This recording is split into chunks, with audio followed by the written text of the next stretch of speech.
let's talk about the Leafs because why not? When it comes to any free agent that's a major player, the Leafs are always going to be sort of in on it. Yeah, they have money. Now, Alex Pietrangelo, snarky about that. Here's what Alex Pietrangelo had to say about his contract negotiations yesterday. Now, I have to say, Greg Wyshynski said these comments are negotiating through the media, and also there's no clear sentiment in Greg's mind. Nothing is clear about where Pietrangelo wants to be, which is St. Louis, than these comments. He's just trying to put pressure on the Blues organization, according to Greg. I don't know if I fully agree with that, but I'm going to read you the comments, okay? Mm-hmm. So the first part of it was, there was a discussion today, and I guess the best way to sum it up is we haven't really made much progress. And this is what Alex Pietrangelo told Jeremy Rutherford of The Athletic. We just think right now where things are at, that maybe it's best for both sides to see what's going on in free agency, what the team can explore, what I can explore, and if there are better fits for each side. We're a little disappointed in that we're in this situation. We weren't able to hammer out the details that we wanted in a deal. There was some work that we tried to get done that we just couldn't get done. So both sides agreed that maybe it's in the best interest. We're 2 weeks away. Not saying anything can't change, but as of right now, that's kind of the plan. And we'll see where things go. And he also mentioned a little bit later on that people have maybe leaned into him being a Blue or staying a Blue much more than he even has. As in saying, he's got 4 kids. His wife is from the St. Louis area. Of course he'd want to stay there. And I still think that's true. All of that can be true. But he's saying just because that's true doesn't mean it's going to happen. And I think Pietrangelo is going to be a Blue.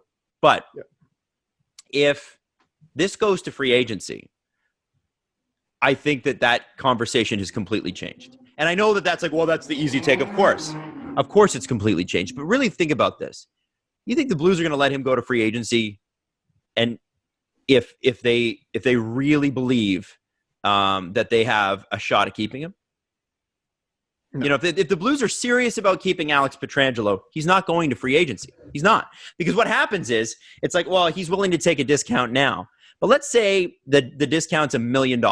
And he's making $8 million a year rather than $9 million. And which is just great. That's a great amount of money. I'm sure it'd be fantastic to take $1 million discount. I can't imagine. So they ask him to take a discount, and he does at $8 million. But the thing is, on free agency day, he's going to get an offer that's $9.5 million. So he's going to say, not only do I not have to take a haircut on a deal, I'm going to make that much money, but over 7 years, and I'm going to make $9.5 million a year. And the team that's going to come at him and pay him most of the salary up front is the Leafs. So St. Louis knows that if he goes to free agency, the Leafs are going to say, we'll give you how much? We'll give you $20 or $30 million in the first 24 months. Like, that's what they did with Tavares. Tavares' deal, they gave him literally like $20 million in the first 2 years. Oh, I think it's more. Or it might even be more than that. Oh my God, it's so much more. And like financially, that's what you want. You want to do that because any financial advisor will tell you, get as much as you can up front, and then you can over time grow that money. Oh my God. So what is it up front? Okay, here. Can someone do the addition, please? Yeah. In his first year, Tavares makes 15.9. Okay. 15.25 in bonus. He's got a base salary of $650,000. So 15.9 plus. What else we got? Tavares' base salary never goes above 910, by the way. There you go. So sorry. First year, 15.9. Second year, 15.9. Third year, 12. So what already percent? we're at $43.8 million in the first 3 years. Oh, not bad. Oh my God! Wait, how much was that again? 43.8 in the first 3 years out of 77. Mm-hmm. So that's and I don't even know if I counted. Did I count? Yeah, I would have counted the base in that. Yeah. So. Oh my God! No. Yeah, I told you the full. So thing. that's the point I'm trying to make is that, like, okay, it's all well and good to say I want to stay in St. Louis, but imagine in the next 3 years you could make almost $50 million. Do the Leafs? How deep is that well? Like, I know they're doing better than any other NHL team. Steve, how deep is that they well? make $40 million just to name the arena alone. Yeah, you're right. No, it was more than that. I'm pretty sure. Didn't the Scotiabank deal pay for Tavares' contract entirely? Oh yeah, it's an $800 million deal. 800? I thought it was 80. 800 million over 20 years. Yes, it's $800 million. It's $40 million a season or something like that, isn't it? No, it's close to $1 billion. Yeah, the Scotiabank naming rights. I'm going to look it up right now. Damn. You know what, guys? Remember how we were going to $40 million a year for the next 20 years? It's $40 million. $800 million. You know what? We were going to pool our money and get Panther season seats. We got to just open a bank. Yeah, right. That's what we got to do. So yeah, open a bank. So it's an $800 million deal.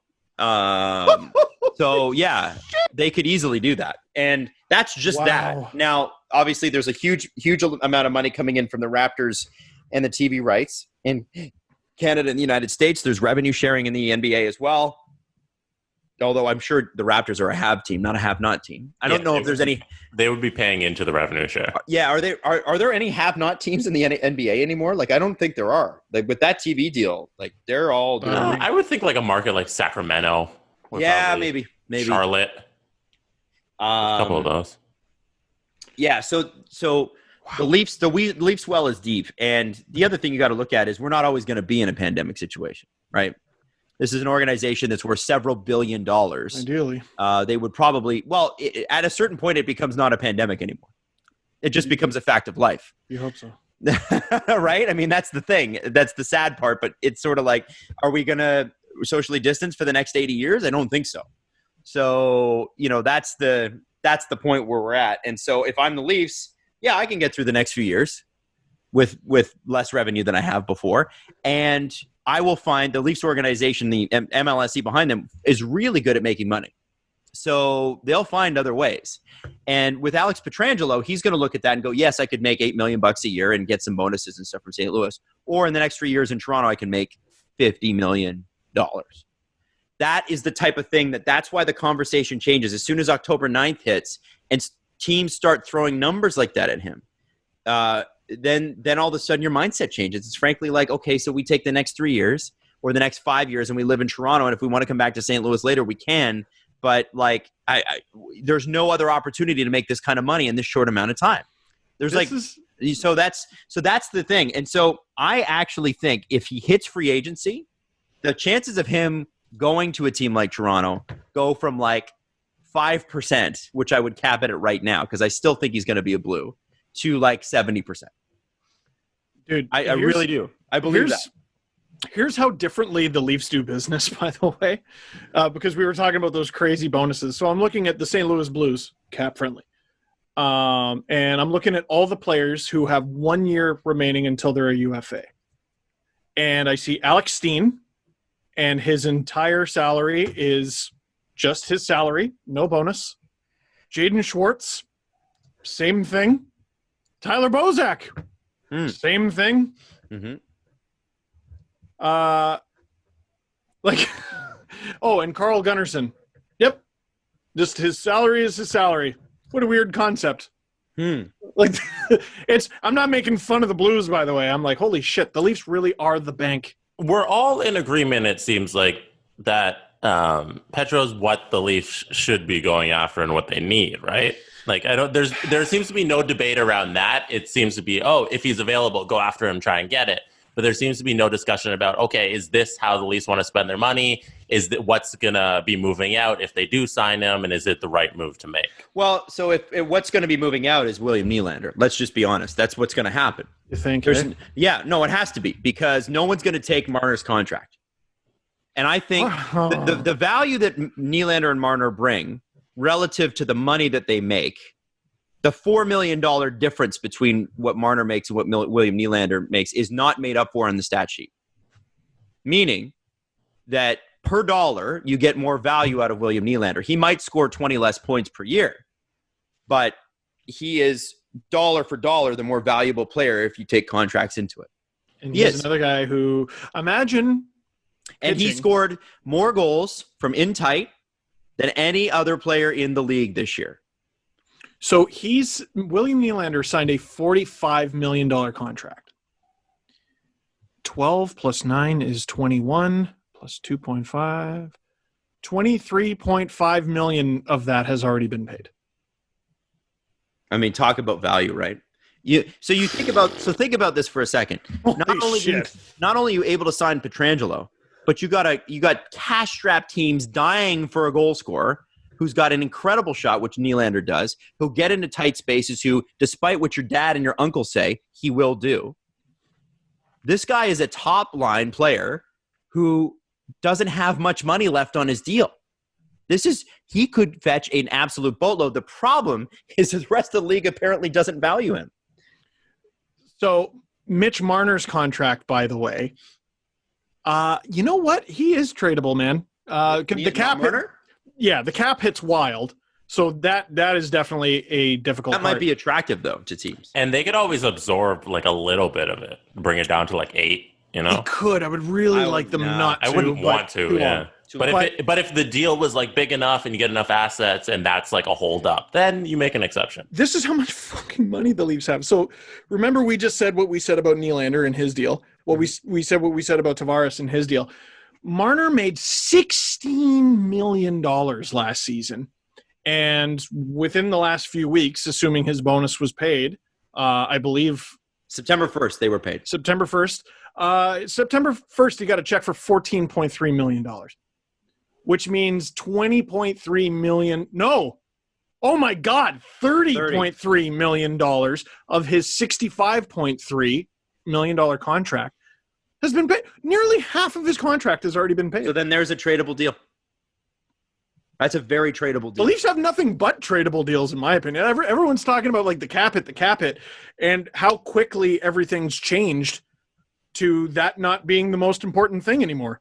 Well, like, teams are still going to be cap strapped because it didn't go up or anything, but that's the thing, is that a lot of them don't want to pay real dollars for it. Oh, right? They don't want to pay real dollars, and I'm not saying Marner gets traded. So now knowing that sort of changes the argument. But if you have a player like Mitch Marner that comes on the market, there's value there. And the fact is that the market has changed as such that you need players that are going to fill out your cap space, but you don't necessarily have to pay them for a lot of teams, right? You don't have to pay them that amount of money. So half of his contract's already been paid. He's going into year 2. That's pretty attractive. That's an easy sell on an owner.